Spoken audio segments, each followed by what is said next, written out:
Добар ден, почитувани, добре дојдовте во Телма амбуланта, емисија каде секој работен ден од 12:45 зборуваме за здравјето и начините за побрзо оздравување.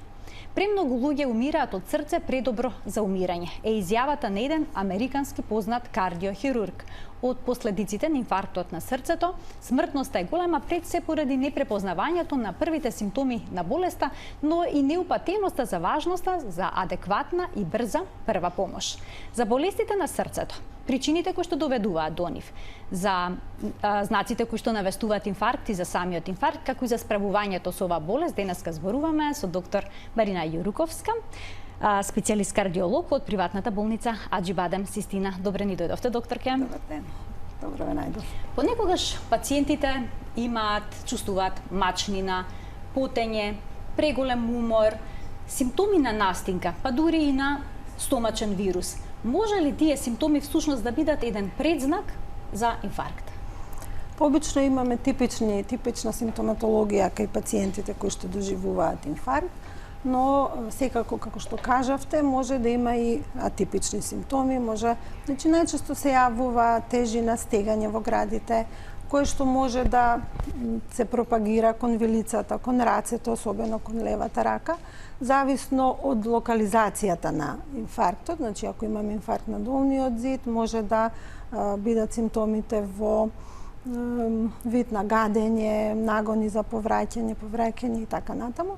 Така да, кога имаме такви симптоми, значи не мора да бидат оние типични симптоми кај појава на инфаркт, значи би требало да се пациентите да се јават на доктор и да се види дали станува збор можда за инфаркт или за нешто друго, затоа што и самата болка во градите не е секогаш заради инфаркт. Значи, болка во градите може да биде и од пропагација на киселини од желудник, може да биде од спазми на хранопроводот, може да биде некоја настинка, но сепак треба да се отиде на доктор и да се потврди или уште подобро исклучи појава на инфаркт. А кои се типичните знаци за инфаркт? Сега можеме да погледнеме тука и еден телоп, поточно првиот телоп, да разрешиме една вистина или заблуда. Еден од првите симптоми за срцев удар е болка во левата рака. Многу сметаат дека доколку почувствуваат болка во левата рака, трнење во левата рака или пак доколку левата рака им е студена, дека тоа е предзнак за инфаркт. Дали ова точно?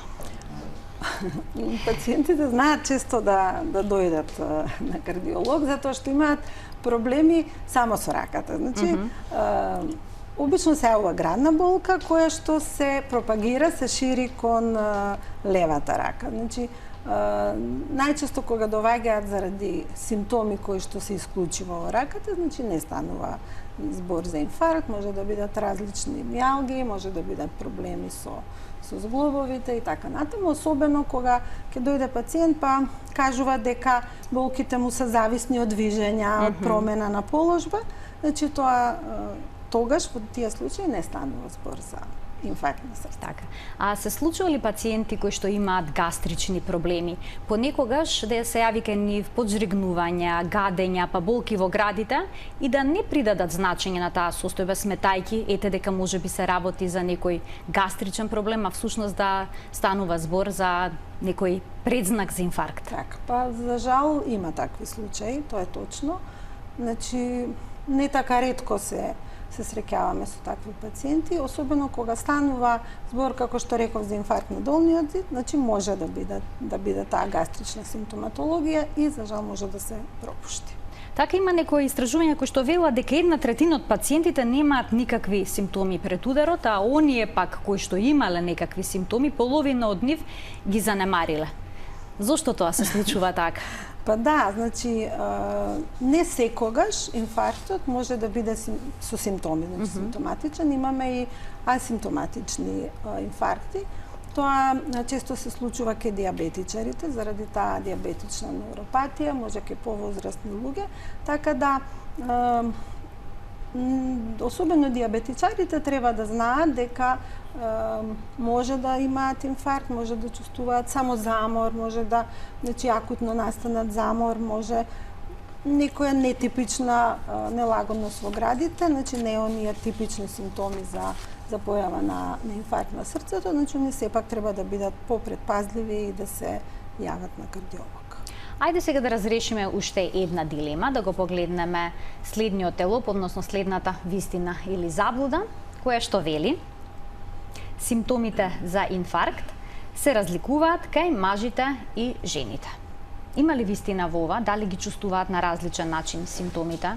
Некои велат дека жените почесто чувствуваат премор во споредба со мажите.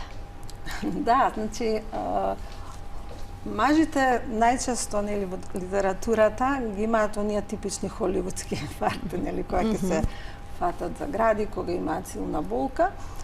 Жените можда чувствуваат повеќе замор и слабост, но генерално, значи, повеќе имаат кога веќе ќе настане инфарктот, значи слична симптоматологија, не се така големи тие разлики меѓу мажот и жените. Сепак зависи од други фактори, не дека е толку голема разликата помеѓу симптоматологијата кај мажите и жените. Оно инфаркт кој што настанува зависно и од регијата во која настанува, зависно од тоа кој крвен сат е зафатен, нели, коронарната циркулација има повеќе гранки и не е исто кога ќе настане повисоко инфаркт на некоја поголем коронарен крвен сат или на некој помал крвен сат, така да повеќе од тоа зависи, но сепак може да мажите имаат така подраматична симптоматологија.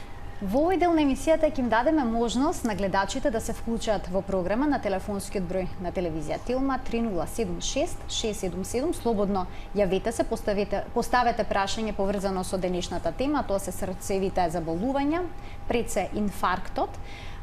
Денешна гостинка во студиото ни е доктор Марина Јуруковска, специјалист кардиолог од приватната болница Аџибаде Систина.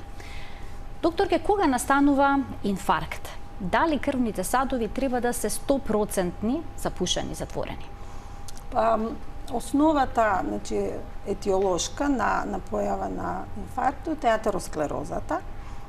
Тоа е болест која што ги стеснува крвните садови, болест која што може да се јави многу рано, значи има студии кои покажуваат тие први почетни промени на така наречени атеросклеротични нишки може да се јават дури меѓу 10-та и 20-та година, но како иде времето, зависно од ризик факторите, значи кои што ги има на една индивидуа, значи може да прогредира, да се развива со различен интензитет. Но секако во основа лежи процесот на атеросклерозата кој што прави да се со појава на тие атеросклеротични наслаги да се стеснува крвниот сад, коронарен крвен сад, тоа се крвните садови кои што го исхрануваат срцевиот мускул и понатаму да тоа прогредира, значи да се наголемува таа атеросклеротична плака, да стане нестабилна плака и да настане тромбоза. Значи кога станува збор за атеротромбоза, всушност инфарктот е кога имаме потполна оклузија на крвниот сад и тој крвен сад неадекватно, односно воопшто не го снабдува срцевиот мускул со кислород. Така. Сега и тука, нели, има разлика, зависно од тоа каде е настаната таа оклузија, кој крвен сад е оклудиран. Значи имаме симптоматологија или промени кои што ние можеме да ги видиме многу рано ехокардиографски, промени во кинетиката, тоа го викаме движењето на тој дзит од срцето кој што е исхрануван од таа соодветна коронарна артерија. Што се содржат тие наслаги? Зошто се наталожуваат токму па на тие делови од крвните садови кои што го исхрануваат срцето? Па атеросклерозата генерално не е болест која што го напаѓа само срцето, односно крвните садови кои што го исхрануваат срцето. Значи атеросклерозата затоа ја поврзуваме со кардиоваскуларните заболувања. Болеста ги напаѓа и крвните садови на мозокот, значи кога настанува тука стеснување со натамошни компликации. Потоа ги напаѓа каротидните крвни садови, тоа се крвни садови кои што го исхрануваат мозокот, значи многу често кога пациентите ни доваѓаат на ултразвук, значи правиме ултразвук 8, тоа што го гледаме срцето за една комплетна проценка, ги гледаме и коронарните крвни садови. Тоа се големи крвни садови и тука можеме да ги видиме полесно тие атеросклеротични наслаги за разлика од коронарните кои се многу мали. Потоа, значи, ако имаме оклузија или стеноза на коронарните крвни садови, тогаш страда мозокот, може да настане мозочен удар, или периферните крвни садови, значи кога имаме промени на артериите на долните екстремитети, значи настанува стеснување или оклузија на артериите на нозете со многу сериозни компликации, како што е гангрената, па може да доведе таа состојба дури до ампутација на екстремитетите. Така да атеросклерозата е болест која што ги напаѓа крвните садови, артериските крвни садови во телото на човекот. Не е болест која што го напаѓа само срцето. Имаме гледачна линија, да му дадеме предност, а потоа ќе се вратиме на разговорот за атеросклерозата. Добар ден. Добар ден. Дали се слушаме? Не. Еве, ми дава знак дека гледачот се исклучил, ќе има можност, доколку сака да се вклучи во програма повторно, да се јави. Во ред, споменавте дека атеросклерозата може да се јави многу рано, да почнат наслагите да се јавуваат уште од 10-та година од животот, значи во детството. Која е причината која што доведува до нешто такво? Дали начинот на исхрана, мора ли секогаш да има покачено масти во крвта, тој лош холестерол кој што е познат меѓу народот и слично? Така, значи атеросклерозата настанува заради постоење на фактори на ризик, така наречени фактори на ризик, кои што доведуваат до појава на атеросклерозата. Сега, кога ќе се јави и каква ќе биде прогресијата на атеросклерозата, зависи од тоа колку имаме фактори на ризик. Нормално, ако има повеќе фактори на ризик, тогаш ќе настане порано и прогресијата ќе биде побрза. Кога зборуваме за факторите на ризик, нас ни се од интерес оние фактори кои што можеме да ги модифицираме, на кои што можеме да делуваме, затоа што освен тие фактори има и така наречени немодифицирачки фактори на ризик, како што се возраста, полот, потоа генетиката е многу важна. И тука не можеме многу да делуваме, но можеме да делуваме на тие фактори кои што може да бидат променливи. Значи тука освен холестеролот, покачените вредности на холестерол во крвта, значи се пушењето, кој што исто така го оштетува ендотелот, значи настанува ендотелна функција, тоа е внатрешниот дел на крвниот цак, од каде што започнува атеросклерозата. Потоа покачениот крвен притисок, шеќерната болест, неадекватна физичка активност, потоа лошата исхрана и стресот. Така, ќе говориме за стресот, само јас би сакала пред да предеме на стресот, уште нешто да ве прашам. Еве, споменавте кои се ризик факторите, меѓутоа има луѓе кои што ниту пушат, ниту неправилно се хранат, спортуваат. Ќе слушнеме некој спортист успешен дека починал од инфаркт на теренот. Зошто се случува тоа? Па, ево конкретно за спортистот, значи многу често имаме млади луѓе кај нас кои што, значи не мора да е спортист, може луѓе кои што се занимаваат со некоја физичка активност без контрола, да кажам, со оние тешки физички активности или тие нели они вежбаат постојано без некои соодветни паузи, така да тоа го оптеретува срцето. Од друга страна, ако постои генетика, нели, тоа е веќе ризик фактор на кој што не можеме да делуваме. Тоа кога зборуваме за маснотиите во крвта, значи рутински се испитуваат, пациентите веќе ги знаат добро лошиот и добриот холестерол, нели вкупниот холестерол.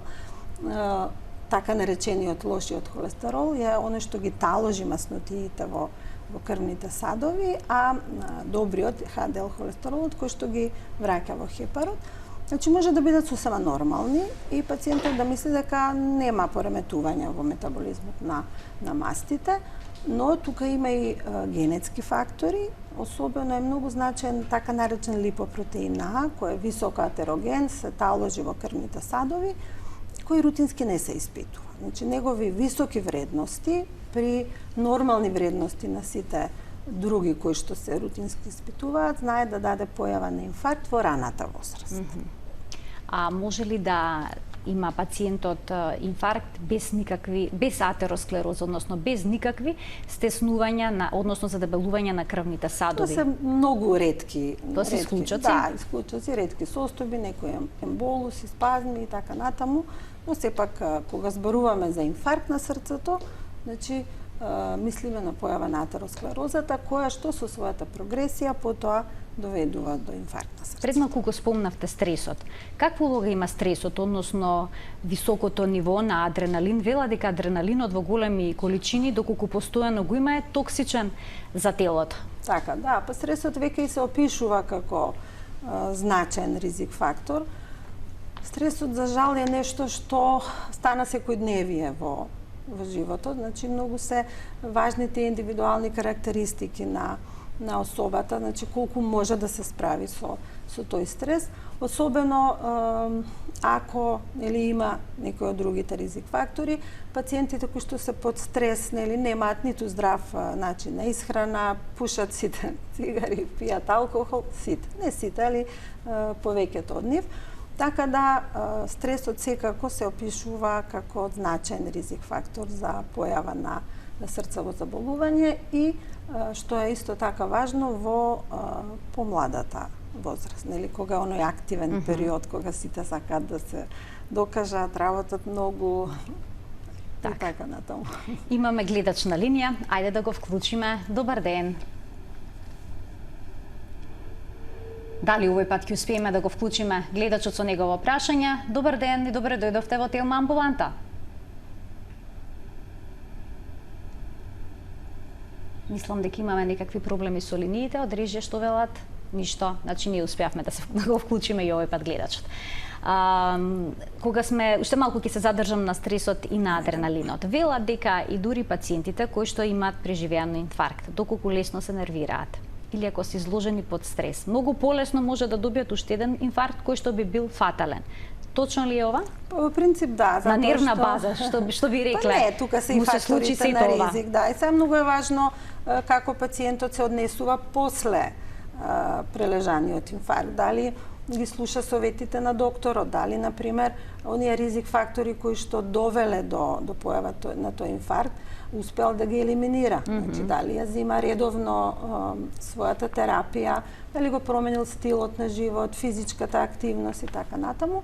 Значи, он веќе ги има тие ризик фактори кои довеле до инфаркт, така да стресот кај тие пациенти може да доведе, ако не се придржува на упатствата од докторот, до појава на нов инфаркт. Значи, ако еднаш се доби инфаркт, не значи дека толку, понатаму не може да добие, значи имаме појава на реинфаркти, така да секако треба и тие пациенти многу да внимаваат. Така, еве повторно добивам знак дека имаме гледач на линија. Ајде да видиме дали ќе успееме да го вклучиме. Добар ден.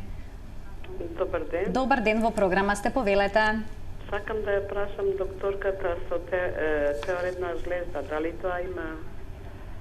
Да, тироидната жлезда прашувате, така? Да. Дали има некаква улога во работата на срцето и можноста за некакви болести и инфаркт? Ви благодарам за прашањето. Многу луѓе во Македонија имаат, пред се жени, проблем со тироидната жлезда. Каква е поврзаноста на незината функција и работата на срцето, бидејќи понекогаш знае да ја забрзи или да ја ускори? Така, да, точно. Значи, тироидната жлезда делува, секако. Знаете, телото на човекот е поврзано. Има многу механизми кои што ги поврзуваат сите органи. Така да, кога имаме болест на еден орган, значи не значи дека таа болест може да направи штета само на тој орган. Така и тироидната жлезда, значи може да делува на работата на срцето. Кога имаме зголемена функција на тироидната жлезда, значи може да се јават тие тахикардии, особено забрзана. Така, особено многу забрзана работа на срцето. Некога се плаша да не добијат инфаркт, што срцето премногу брзо чука. Една од причините за тахикардии е болест на тироидната жлезда. Така да, кога ќе ни дојде пациент со тахикардија, значи многу често доаѓаат помлади особи, Меѓу другите испитувања ги правиме и испитувањата на тироидната жлезда, тироидните хормони, па ако тука има некој проблем, нели, понатаму ги праќаме на ехо и да си ги превземе доктор кој што работи со таа симптоматологија. Кај хипофункција на тироидната жлезда, значи снимале пациенти кои што имале Многу скора работа брадикардија. Да, успорена работа, дури изливи во срцевата кеса до тој степен да имаат опасност од тампонада, значи кога срцето не може нормално да функционира, така да секако дека тироидната жлезда може да делува, да дава симптоми на срцето. Така да секако кога имаме значи нешто така, меѓу другото, значи меѓу другите испитувања кои ќе ги направиме, треба да се испита и тироидната жлезда. Во однос на возраста, дали е точно дека ако сте маж на 50 години, големи се шансите срцето да ви е 10 години постаро од возраста? Па, знаете како, границата на појавата на инфарктот, за жал, е многу поместена, така да предходно, ако тоа било некоја 50-60 годишна возраст, ние имаме инфаркти кои што тоа не е ни така чудно, не е ни така ретко, за нас више станува и вообичаено, на 40 годишна возраст, имаме и помлада возраст, но пак ќе кажам, какво ни е срцето, не зависи само од тоа колку имаме години. Зависи од тоа како се понашаме ние, како го чуваме своето срце, дали правиме редовни испитувања за да видиме дали ни е здраво срцето. Значи, најголема е грешка кога чекаме да се јави симптом некој од срцето, па после да отидеме на доктор. Значи, мора да се прават тие превентивни прегледи. Тоа што не радува нас кардиолозите е фактот дека популацијата веќе ги согледува тие работи и се почесто се јавуваат пациенти кои што немаат никаква симптоматологија за тие превентивни прегледи. Значи, тука откриваме доста пациенти кои што имаат болест на срцето, може да се реагира на време, да се премеднира настанувањето на инфаркт на срцето и да биде пациентот по тоа здрав, значи да не ги има оштетувањата и компликациите кои што настануваат кога веќе ќе се јави инфаркт на срцето. Инфарктот е најчеста болест, да кажам, на срцето, меѓутоа не е единствена нормална болест на срцето. Кои се другите болести на срцето што често се јавуваат? Например, тоа што спасува животи, би рекла, е болеста на аортата. Значи, пациентите кога ќе дојдат за превентивен преглед, без никаква симптоматологија, зборам за пациенти без симптоматологија, значи кога ќе направиме ехо на срце, не така ретко наоѓаме зголемена аорта. Значи, аневризма на аорта, дали станува збор за торакална аорта, значи горниот дел на аортата, дали делот кој што е во стомакот, абдоминалната аорта. И тогаш ги праќаме пациентите, значи на дополнителни испитувања и потоа на кардиохирургија. Значи снимале пациенти кои што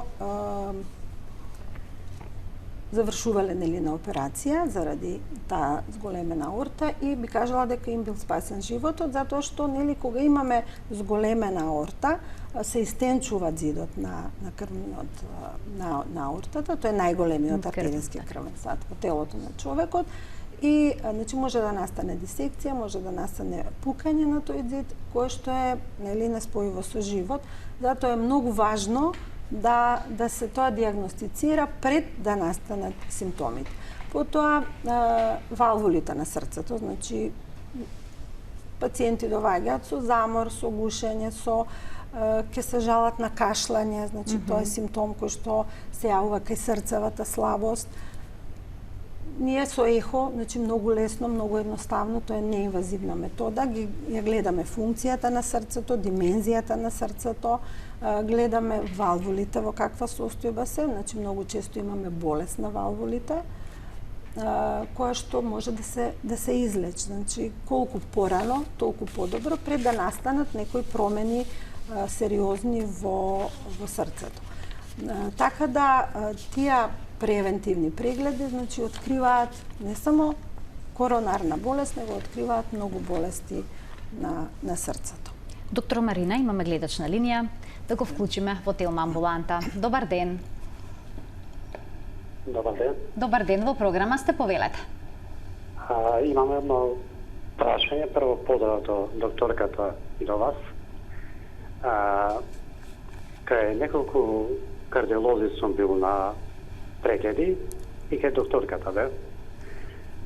Ми препорача аспирин 100 како превентива. Имам правено операција на валвула, на залисток. И сега Не слушате подобно, само јас ке замолам малку посилно да се пушти тонот во студија, ова е барање до режија. Во ред, значи, што добивте совет како превентива, не ве слушнавме? Како превентива добив аспирин 100. Меѓутоа, некои кардиолози ми велат да го пијам, некои не. И сега сум у дилема што да правам. Инаку, долго време го користам и имам обилни крварења. Во моментот не пијам и веќе со крварење е регулирано кај мене. Така да прашам докторката што да правам. Се уште сум у дилема, дали да го пијам аспирин 100 или да го... Разбравте за каков лек се работи? Мислам дека атори се рече. Да. За тој лек се работи? Ќе ве молам уште една само лекот ако може да го нас Аспирин послужи. 100. Аспирин 100. Астерит, некако не би можела да разберам. Аспирин од 100 мг. Аспирин од 100. Добро, ве разбравме. Ви благодарам за вклучувањето во програма. Аспирин, како превентива. Така. Јас не го сватив пациентот, почетокот, Така. за жал, многу лошо Така лошо се слушаше во студија. Дали има некоја болест, дали нема некоја болест. Јас уште разбрав имал некоја на валвулите, некоја интервенција. Колку што можев да разберам, бидејќи навистина лошо се слушаше. Да, за жал не се слушаше. Сега, ако конкретно аспиринот дали да се зима како превенција, значи порано беше така препорака некоја и некогаш и пациентите на своја рака си земаат терапија со аспирин, ќе направат одредена возраст и мислат дека треба да почнат со земање на аспиринот, меѓутоа не е така, затоа што сепак да не заборавиме дека аспиринот може да доведе и до крварење. Значи, различен тип на крварење, не кај секого, нели, има пациенти кои што имаат и алергија и се преосетливи на аспирин, така да не би требало пациентите на своја рака да си започнат со земање на терапија со аспирин.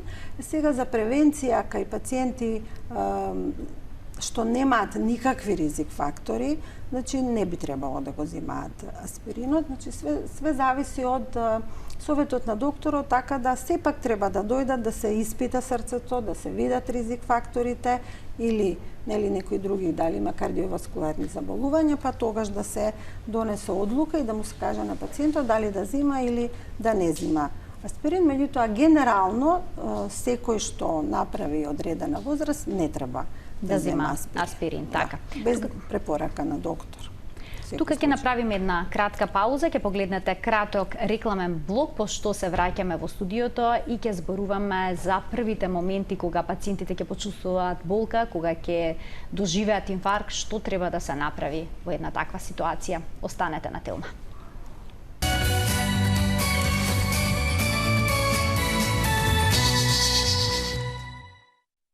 Се враќаме во Телма амбуланта, емисија во која што заедно учиме за здравјето и за тоа како да се подобри целокупната наша здравствена состојба доколку сме болни. Денеска темата ни е срцев удар, односно инфаркт. Гостинка во студиото ни е доктор Марина Јуруковска, специјалист кардиолог од приватната болница Аџибадем Систина.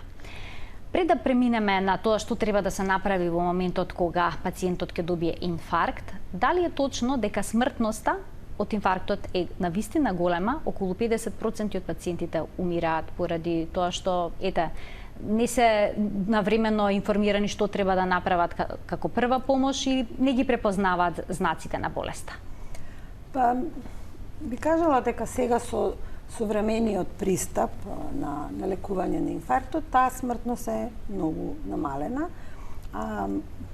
смртноста зависи исто така, тоа што го спомнав преска, каде, на кое ниво на коронарната циркулација е настанато запушувањето или оклузијата.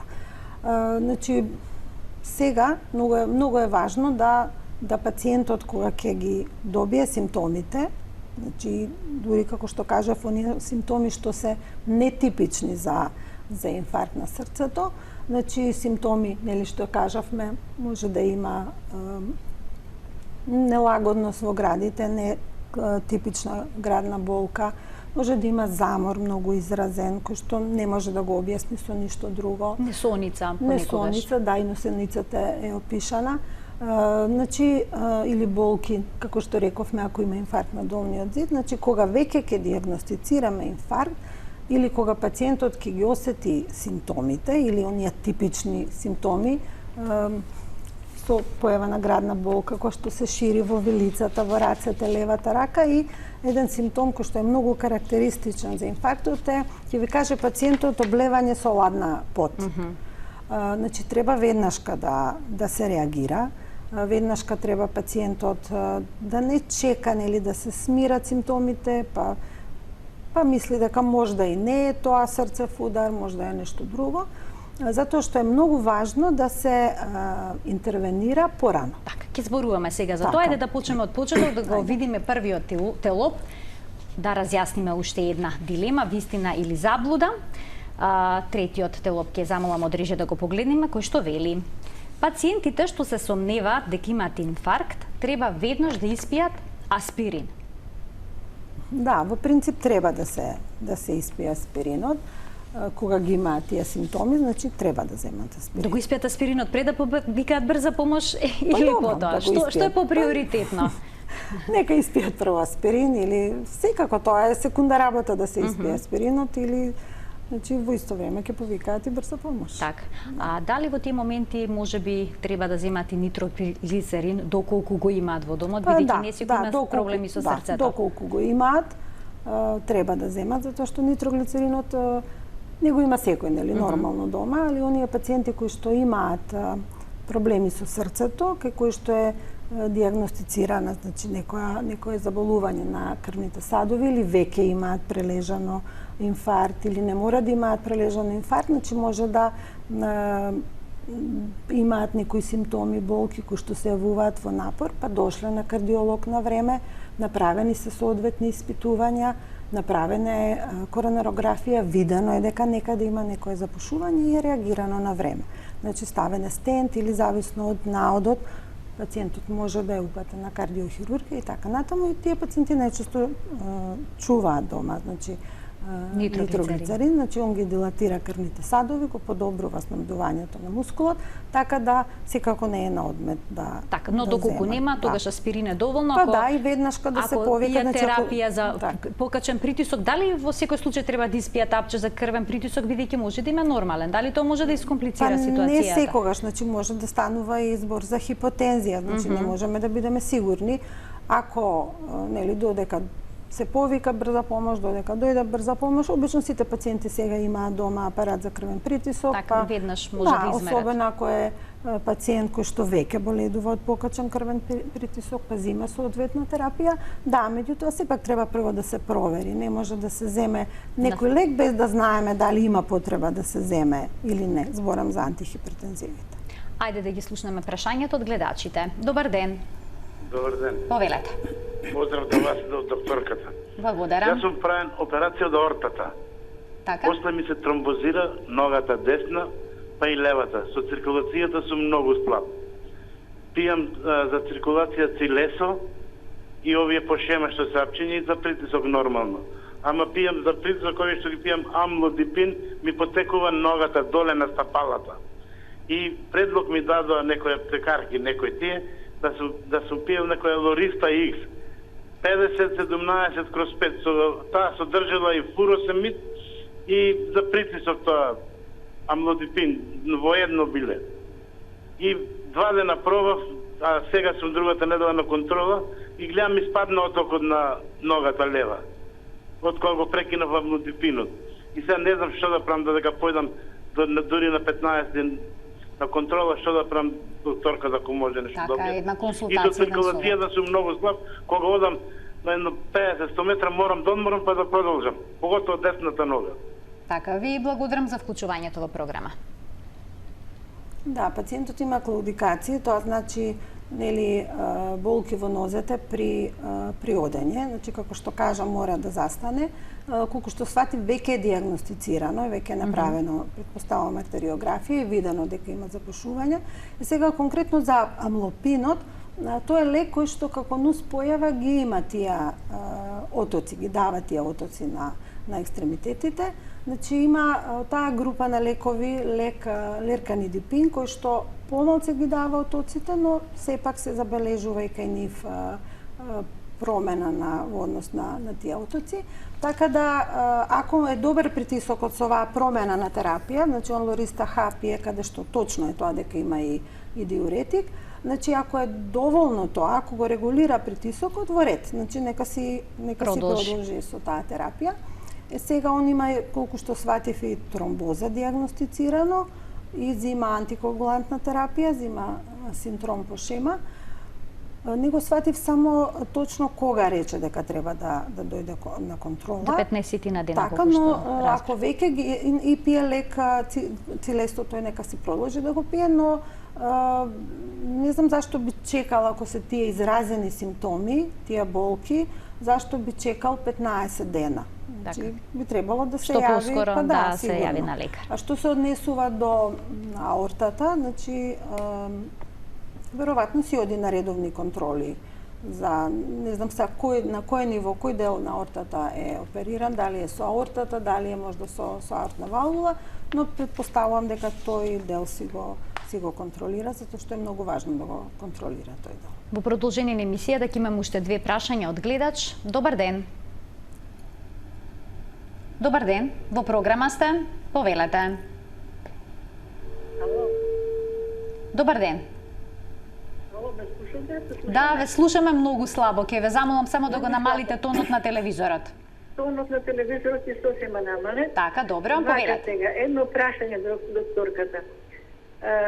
Може малку провокативно, ама сакам да прашам, што ќе ми одговори. Мојот сопруг беше срчек болесник, онака, ама мислам се движеше, немаше проблем, да си одеше се. И му кај вас во Аџиваден Систина му закажа преглед и му рекоа дека треба да се оперира. Сега не сум толку моќна да кажам што беше, како беше, доктор Таджер го оперираше. И си отиде на ноги, го однесовме, ништо, се поздравивме, се убаво и чекавме, лежеше 2 недели таму, припрема што требеше и на операцијата тоа беше операцијата, ние седиме во ходникот, чекаме да искочи лекарот и да ни каже таму на спрат одгоре. И иде лекарот и ние се зарадувавме, лекарот иде и седна до нас, ни кажува ова му уградивме, тоа му уградивме, тоа му уградивме и на крај ни рече дека за жал, ама срцето не проработе, откажа срцето. И сега што чудо беше ова, само тоа објаснување ми даде, дека срцето не проработе, откажа срцето. Човекот на ноги си отиде. Ви благодарам за вклучувањето во програма, значи срцето не проработе, трагичен, да, не се секако дека ми е жал што така завршило. Меѓутоа, од друга страна, па многу слабо се слуша. Да, многу слабо се слуша, значи биле дали операција на срце. На срце операција, колку што разбрав, била направена, биле вградени повеќе веројатно стентови, претпоставувам и дека на крај не успела да се претпоставуваме дека е нешто колку што може да разберам, многу слабо се слушаш. Да. Сега кога пациентот оди на хирургија, тоа што отишол на нозе, а потоа не завршило за жал. Така постои голем ризик во овие операции. Тоа сепак зависи каква била состојбата на срцето претходно. Затоа што, ево да речеме, ако е валвула во прашање, значи може да има стеснување на залистоците, може да има недобро затварање на залистоците, па срцето се враќа, крвта се враќа на места каде што не треба, значи не го прави на нормално кружење на крвта и срцето страда, се оштетува, може да биде функцијата намалена, така да многу е важно каква била состојбата на срцето пред да влезе пациентот на кардиохирушка операција. Или можда ако била некоја операција на орта, мене ми е жал што не се слушна Да, не можевме да разбереме зашто точно се работеше. Зашто точно се работи. Значи, дали е само дилатирана аорта, значи сосема е различна состојба, каде што немаме дисекција на аорта, значи кога имаме дисекција на аорта е различна состојба, така да во принцип многу е важна состојбата на пациентот пред да влезе во сала. Друго може да има некои други заболувања, значи не е секогаш пациентот само заболување на еден орган и тоа зависи за исходот каков ќе биде. Така да, нели, тоа е жално кога пациентите ќе кажат и мислат дека отиде на нога, а потоа заврши така за жал лошо. Меѓутоа има многу причини кои што може да придонесат за такво нешто. Многу е важно каква е и општата состојба на пациентот. Да го слушнеме и следниот гледач. Добар ден. Добар ден. Ве слушаме, во програма сте, повелете. Поздрав до докторката и до вас. Сакав едно прашање до докторката. Јас боледувам од тироидната жлеза, намалена функција, пијам еутирокс од 75, пијам глукофаж од 500 и 400 продолжено дејство, пијам конкор од 5 мг савајли и една под 10 и фурацемид секој ден, пошто имам отоци на нозите, и навечер пијам диазепам и исто една под 10. И сега ме интересира, пијам синдром, имам тромбоза веќе 15 години нон-стоп. На клиника за кардиологија ми вика да не го пијам, меѓутоа кога ќе одам на трансфузиолог, тие вика дека мора да се пие. Некогаш го прекинувам, па одиме со инекции, фраксепарин, клексане. Меѓутоа кога ќе престанаме на недела-две, добивам тромбофлебит, ми се успалуваат вените и повторно ме враќаат на синдром. Дали тоа штети на срцето толку години да се пие синдромот и дали анемијата, пошто имам хронична анемија сидоперика, исто може да влие на работата на срцето, пошто се осеќам уморно и добивам такикарди и покрај тоа што пијам конкур. Така, ви благодарам за прашањето. Да, треба да пие таа терапија што кажа, меѓутоа она има покачен крвен притисок, има чести појави на тромбофлебит. Се надевам дека тоа е видено со ултразвук и потврдено со ултразвук. Има диабет. Значи, во терапијата што кажа не приметив дека зима статин. Значи, тоа е лек за намалување на вредностите на холестерол, затоа што препораките се кај диабетичари треба да се зима статин. Без разлика дали се вредностите на холестеролот во нормални граници или се покачени, затоа што тие статини имаат и други ефекти, нели, кои што се наречени плеиотропни ефекти, не само ефект за намалување на вредностите на холестеролот, за коригирање на вредностите на холестеролот во крвта, значи таа атеросклероза е болест каде што имаме инфламација, имаме дисфункција на ендотелот, значи има многу други ефекти оваа статинска терапија, не само намалувањето на холестеролот. Сега што се однесува до синдромот, значи тоа е лек кој што се дава, да, кога имаме, нели, докажана тромбоза. Дали има нешто друго, не знам, значи она вика тахикардија. Различно е појава на тахикардија од атриална фибрилација. Тоа е, значи, неправилна работа на срцето и кога пациентот има неправилна работа на срцето, значи има голема можност да се створи тромб во еден дел на срцето, тоа се нарекува аурикула, и потоа тој тромб да патува со циркулацијата и една од голем ризик да настане мозочен удар. Така да тие тахикардии, она што ги кажа сега е прашање дали е само синусна тахикардија за брзана работа на срцето или неправилна работа на срцето. И во тој случај, значи, мора да зима терапија со синдром. Ако има тромбоза која што е докажана, исто така треба да зима терапија со синдром, меѓутоа, сепак тоа треба да се види, да се докаже дали е тоа навистина така. Иначе, нека не се плаши тоа зимањето на синдромот, само треба да се контролира еден показател, наречен ИНР, значи да биде меѓу 2 и 3 вредност, да не биде ако има неправилна работа на срцето или тромбоза, значи да не биде под 2, затоа што во тој случај нема адекватна заштита, и да не е многу високо, затоа што тоа би значало ризик од појава на крварење. Значи тоа треба да се контролира, а има пациенти што доживотно нели го имаат атриална фибрилација постојана и се разбира дека ако е тоа добро контролирано, нема ризик. Да се вратиме на денешната тема, зборувавме за срцев удар, за она што треба да се направи во првите моменти. Дали е точно дека првиот час од инфарктот е најважен и најважно тогаш да се интервенира, и тука можеме да го погледнеме и следниот тело. Во велик инфарктот постои златен час, значи првиот час уште се нарекува златен час. Дали ова точно и зошто се нарекува златен час? Да, многу е важно кога ќе се интервенира, затоа ние велиме времето е мускул, затоа што значи кога ќе настане веќе инфаркт, кога е запушена таа соодветна артерија, значи срцето не добива доволно исхрана, мускулот на срцето, и тоа почнува да се оштетува.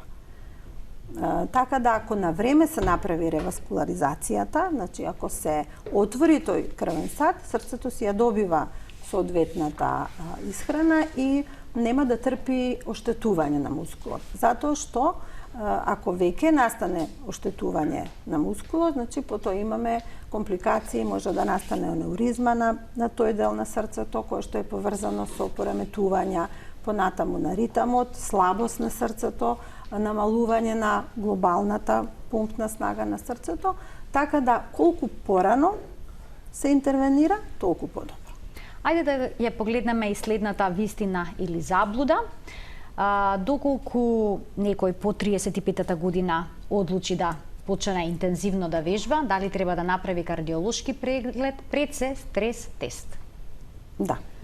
Споминавте вие уште на почетокот дека некогаш и нетипични инфаркти се добиваат доколку лицата се напрегаат премногу, имаат вакви некои интензивни физички тренинзи и слично. Зошто е важен тој стрес тест? Значи зашто? Кога правиме ние кардиолошка проценка, значи мора да се направи стрес тест, затоа што правењето на ЕКГ-то, на ехото на срце, значи може да имаме сосема нормален наод, но тоа не исклучува дека некаде има стеснување на крвните садови, некаде има атеросклероза. Нели ЕКГ-то исклучува акутна состојба, може да има промени кои што сугерираат дека некаде има атеросклероза од различен степен, но некогаш може да биде и нормално ЕКГ во мир.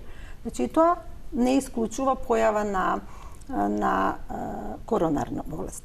Затоа е важно да се направи стресно оптеретување. Зашто? Затоа што при напор срцето бара поголемо снабдување со крв, а не го добива ако имаме промени на крвните садови, ако имаме стеснување на крвните садови. Пациентите може да имаат симптоми и не може да имаат симптоми. Значи може да немаат никаква симптоматологија, па во тек на напор ние видиме промени на ЕКГ-то или промени некои во ритамот, па ќе предложиме значи коронарографија. Кога ќе се направи таа коронарографија, не така ретко се наоѓаат промени на крвните садови и се интервенира пред да настане нели некој инфаркт или некое сериозно оштетување. Така да во напор, значи имаме сосема друга состојба на срцето и тоа многу често значи знае да превенира појава на инфаркт ако имаме позитивен стрес тест и ако на време се интервенира. Доктор Марина, ви благодарам за советите и информациите упатени до нашите гледачи. Се гледаме повторно. Се гледам. Почитувани, денешна гостинка во студиото ни беше доктор Марина Јуруковска, специјалист кардиолог од приватната болница Аџи-Бадем Систина. Ви благодарам што не следевте и денеска со внимание. Се гледаме секој работен ден од 12:45 секако на Телма. До гледање.